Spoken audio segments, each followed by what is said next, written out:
અને હવે વાત કરીએ મહીસાગરની કે જ્યાં નકલી સોનાને સાચું બતાવીને લાખોની ઠગાઈ કરવાનો કિસ્સો પ્રકાશમાં આવ્યો છે। મહીસાગરના લુણાવાડામાં સોનું ખરીદનાર એજન્સી સાથે રૂપિયા 12.65 લાખની છેતરપિંડી થઈ છે, જેમાં મુથુટ ફિનકોર્પ બેંકમાં નકલી સોનાને સાચું બતાવીને છેતરપિંડી આચરવામાં આવી હોવાની ફરિયાદ છે।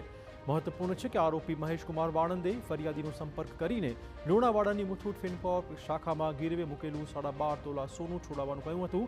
ફરિયાદીએ સોનું છોડાવવા માટે બેંક મેનેજરના કહેવા પ્રમાણે આરોપી મહેશ કુમારના ખાતામાં રૂપિયા 12,65,000 ટ્રાન્સફર કર્યા, પરંતુ જ્યારે બેંકમાંથી સોનું મેળવીને તપાસવામાં આવ્યું ત્યારે તે સોનું નકલી હોવાનો ઘટસ્ફોટ થયો। સમગ્ર મામલે બેંક મેનેજરે જવાબ આપવાનો ઇનકાર કર્યો છે। મેનેજર તે સોનું પાછું લેવા તેમજ તેના પર ફરી લોન કરવા પણ ઇનકાર કર્યો હતો।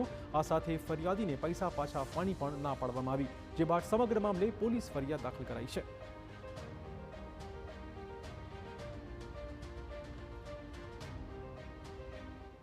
અને જે એમાઉન્ટ એમને 12,65,000 ભરવાના હતા તે ભરી અને મહેશ કુમારનું સોનું રિલીઝ કરાવી અને જ્યારે ચેક કર્યું તઈ જ ઊભા જ ત્યારે અમને ખબર પડી કે સોનું તો ડુપ્લિકેટ છે। તે પછી બીજા દિવસે અમે આવેલા, વાત કરી મેનેજર સાહેબ સાથે કે સાહેબ લોન કરી આપો થતું હોય તો એમને ના જ પાડી દીધી ચોખ્ખી કે થાય તે કરી લો, આપણાથી લોન નહીં થાય। તે પછી અમે એફઆઈઆર કરી દીધી।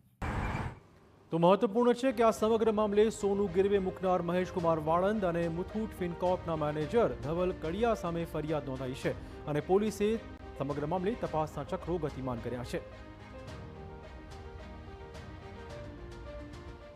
આજે બ્રાન્ચ મેનેજર છે ધવલ કડિયા, એમના દ્વારા આ સોનું સાચું છે કે ખોટું છે તે બાબતે ખરાઈ કર્યા બાદ એમને લોન આપવાની જરૂર હતી, પરંતુ આવી કોઈ પણ પ્રોસિજર એમના તરફથી ફોલો કરવામાં નહીં કરવામાં આવેલ હતી અને એમને કોઈ પણ ચેક કર્યા વગર ગોલ્ડ લોન આપી દીધેલ હતી।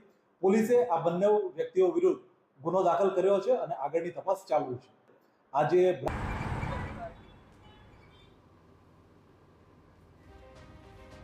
તો સોના કાંડમાં મેનેજરની પણ સંડોવણી હોવાની આશંકા નકારી ન શકાય। મેનેજર સહિત 2 સામે હાલમાં નોંધી લેવાઈ છે પોલીસ ફરિયાદ।